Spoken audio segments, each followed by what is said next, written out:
मैं Hiralal Kumar Diamond Math Tech में आपका स्वागत करता हूं। अगर आप मेरे चैनल पर नए हैं तो मेरे चैनल को लाइक करें, सब्सक्राइब करें और शेयर करें। तो आज मैं शुरू करता हूं। आज का न्यू क्वेश्चन एडवांस मैथ से रिलेटेड है, तो आप लिखिएगा बिल्कुल ट्रिक के साथ बिना समय गवाए हुए स्टार्ट कीजिएगा। नंबर 1 में लिखिएगा यदि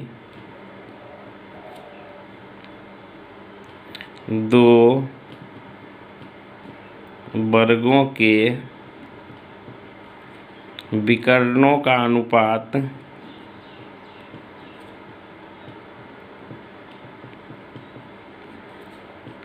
2:5 है तो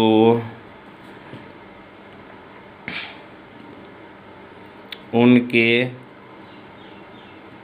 क्षेत्रफलों का अनुपात क्या होगा। नंबर ए ऑप्शन लिखिएगा √2 √5। बी नंबर में लिखिएगा 2:5। सी में लिखिएगा 4:25 और डी में लिखिएगा नन ऑफ दिस।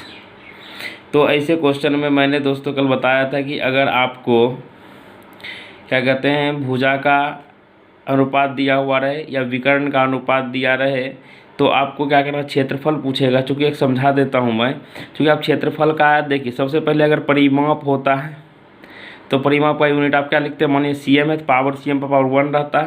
अगर क्षेत्रफल है तो क्षेत्रफल पावर कितना होता है 2 होता है, जैसे cm स्क्वायर लिखते हैं पावर 2 होता है। इसलिए आप ध्यान दीजिएगा कि मैंने आपसे स्क्वायर रूट ज्ञात करवाया था। और देखिए चाहे विकर्ण भी आप देखिएगा तो दिया हुआ रहता है cm में ही दिया हुआ रहता है या मीटर में ही पावर 1 रहता है। इसलिए आपको क्या करना, अगर आपको विकर्ण दिया रहे, परिमाप दिया हुआ रहे या किसी का वर्ग का जो है कि साइड यानी भुजा का अनुपात दिया हुआ, तो अगर क्षेत्रफल पूछे तो आप उसे आंख बंद करके स्क्वायर कर दीजिएगा, आपका आंसर आ जाएगा। जैसे देखिए 2 का स्क्वायर कितना हुआ 4 और 5 का स्क्वायर 25, यही आपका क्या हो गया आंसर।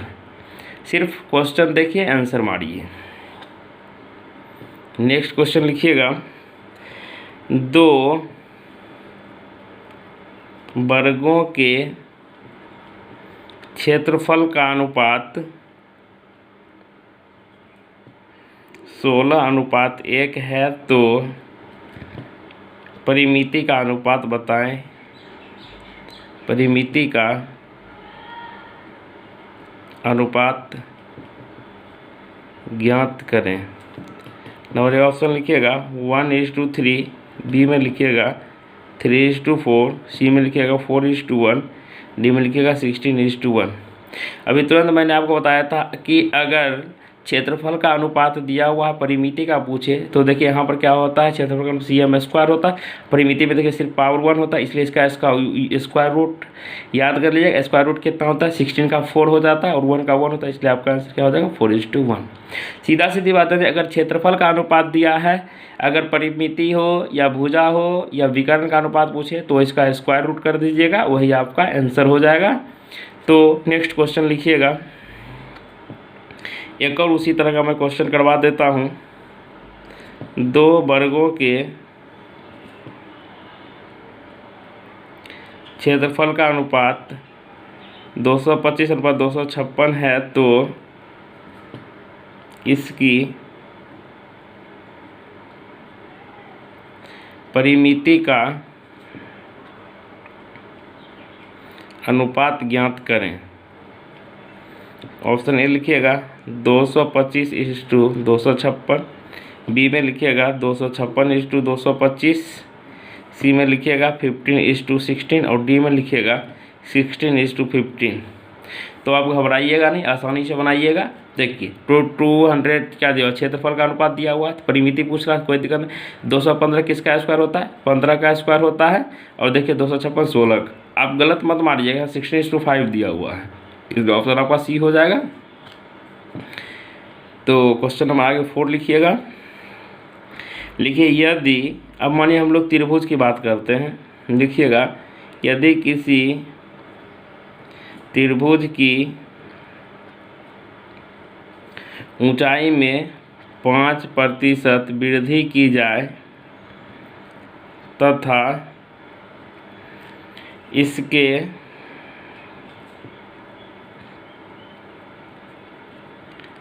आधार में 7% की वृद्धि की जाए तो क्षेत्रफल में कितनी वृद्धि होगी। ए नंबर ऑप्शन लिखिएगा 3.33%, बी लिखिएगा 5%, सी लिखिएगा 12%, डी लिखिएगा 12.35%। तो जैसा कि मैंने कल आपको बताया था a+b का फॉर्मूला, तो आप ध्यान दीजिएगा। चूँकि ट्रायंगल में देखिए दो ही चीज़ होता है, मैं समझा देता हूँ। एक देखिए ये बेस होता है और ये परपेंडिकुलर हाइट होता है। जब आप एरिया निकालते होंगे बेस और हाइट दोनों का ज़रूरत होता है। यहाँ पर वो सब तो देखना नहीं है, सिर्फ देखिए कि ऊंचाई में भी वृद्धि हो रहा है। ए का वैल्यू हम लोग 5% ले लेंगे और उसके आधार का बोला 7% वृद्धि, बी का भी वैल्यू हम लोग क्या ले लेंगे 7%। चूँकि दोनों वृद्धि हो रहा है इसलिए a+b+ab/100 लगा दीजिएगा आँख मून के। क्या होगा 5 + 10 + 5 × 7/100, 12 + 7 × 35, 35/100 इक्वल क्या होगा 12 देखिए इसको 0.2 के बाद पुट कीजिएगा, क्या होगा 0.35 यानी कि 12.35 योर आंसर। आपका क्या आंसर हो जाएगा 12.35 आपका आंसर हो जाएगा। तो इसी तरीके से नेक्स्ट क्वेश्चन लिखिएगा, बिल्कुल ही आसान क्वेश्चन है। एक और मैं बता रहा हूँ आपको, देखिएगा लिखिएगा। एक त्रिभुज की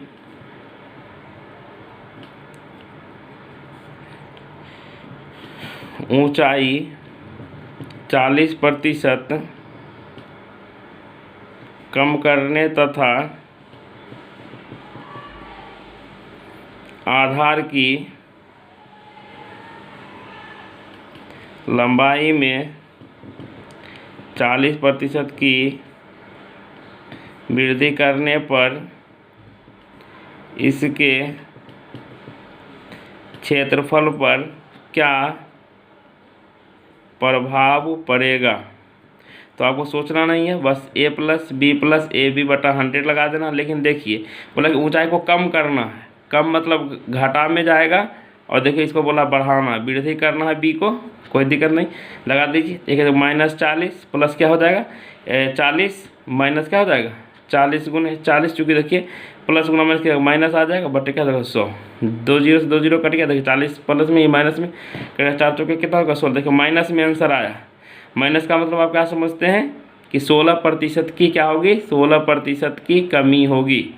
जैसा कि ऑप्शन में आपको लिखा हुआ था, मैंने ऑप्शन नहीं लिखा पाया तो ऑप्शन लिख लीजिएगा।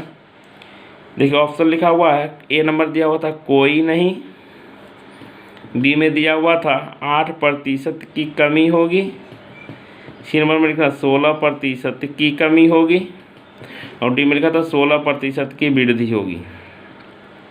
जैसा कि मैंने अभी तुरंत आंसर निकाला था माइनस मतलब हम लोग को समझना है क्या होता है कि माइनस में जो होता है कि कमी में आंसर आएगा। तो इसी तरीके से नेक्स्ट क्वेश्चन लिखिएगा। अब देखिए वृत्त की बात करते हैं। किसी वृत्त की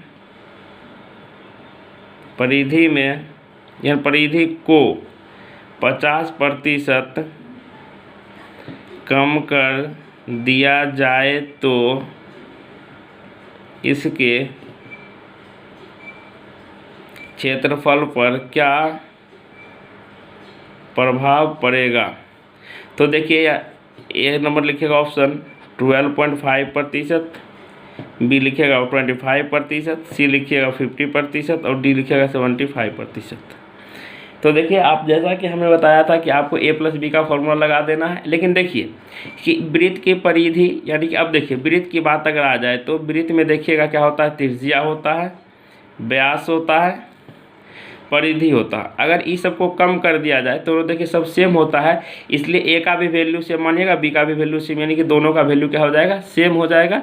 इसलिए देखिए क्या हो जाएगा, देखिए ए का भी वैल्यू क्या हो जाएगा 50%, बी का भी वैल्यू, लेकिन देखिए क्या कर रहा है कम कर रहा है, दोनों में माइनस माइनस लगा दीजिएगा, फॉर्मूला वही रहेगा सेम रहेगा।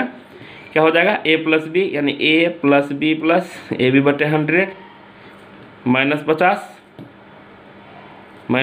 हो जाएगा। अब देखिए प्लस यहाँ का -50 गुने -50/100, देखिए 2 जीरो से 2 जीरो कट जाएगा। देखिए क्या हो जाएगा -100, देखिए माइनस में से ये प्लस हो गया यानी +25, -100 पर क्या होता है -75, यानी कि -75 मतलब क्या हो गया 75% की कमी हो जाएगी। तो ऑप्शन नंबर आपका कौन सा सही है? डी हो जाएगा सही।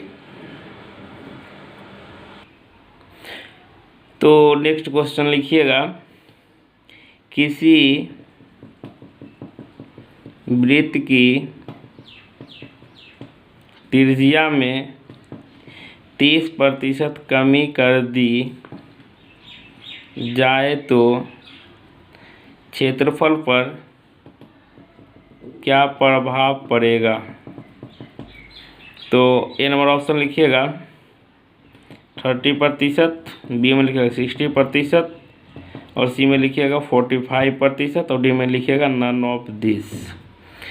तो आपको सोचना नहीं है, मैंने बताया था कि चाहे वृत्त हो, परिधि हो या तो व्यास हो, तो आपको सोचना नहीं है, बस एक फार्मूला लगा देना है।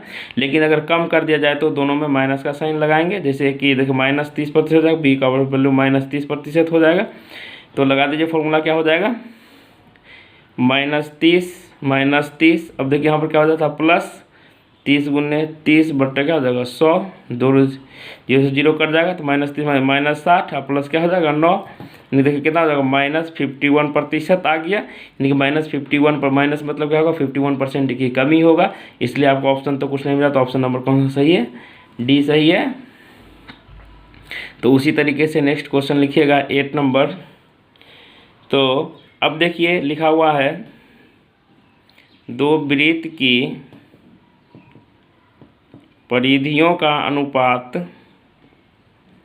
2:3 है, तो वृत्त के क्षेत्रफल का अनुपात होगा। ए नंबर ऑप्शन लिखिएगा 2:3, बी में लिखिएगा 4:9, सी में लिखिएगा 9:4 और डी में लिखिएगा नन ऑफ दिस। तो जैसा कि आपको पता है, मैंने बताया था कि अगर वृत्त का भी अनुपात दिया, वृत्त में परिधि का अनुपात दिया हो या व्यास का अनुपात दिया हो या त्रिज्या का अनुपात दिया हो, अगर क्षेत्रफल पूछे तो उसको क्या करना है, सिर्फ स्क्वायर करना है। 2 2 जा 4, 3 3 जा 9, 4:9 ऑप्शन नंबर बी सही है। आप लोग ऑप्शन सही से देख के टिक कीजिएगा।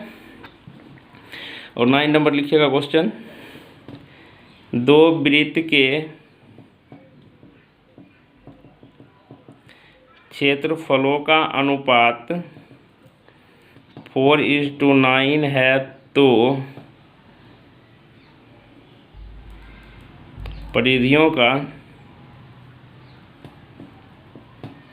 अनुपात होगा। ए नंबर ऑप्शन लिखिएगा 2:3, बी में लिखिएगा 3:2, सी में लिखिएगा 4:9 और डी में लिखिएगा 9:4।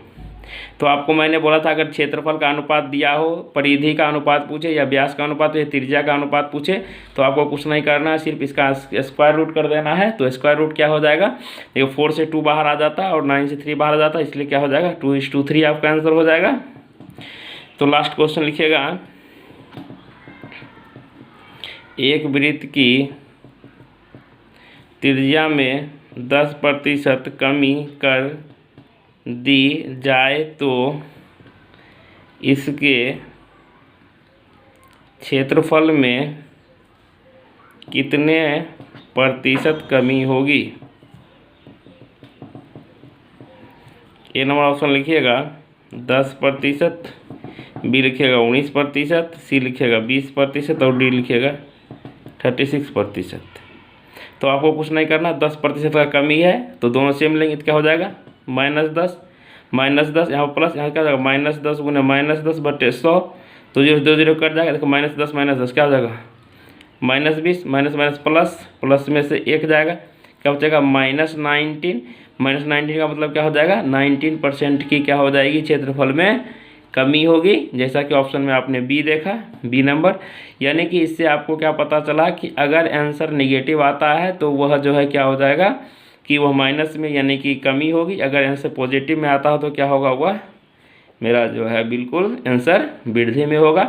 तो आज का वीडियो यहीं तक। और अंत में जाते जाते मैं यही कहूँगा कि मेरे चैनल को लाइक करें, सब्सक्राइब करें, शेयर करें, कमेंट करें और इस चैनल को आगे बढ़ाने में मेरी मदद करें।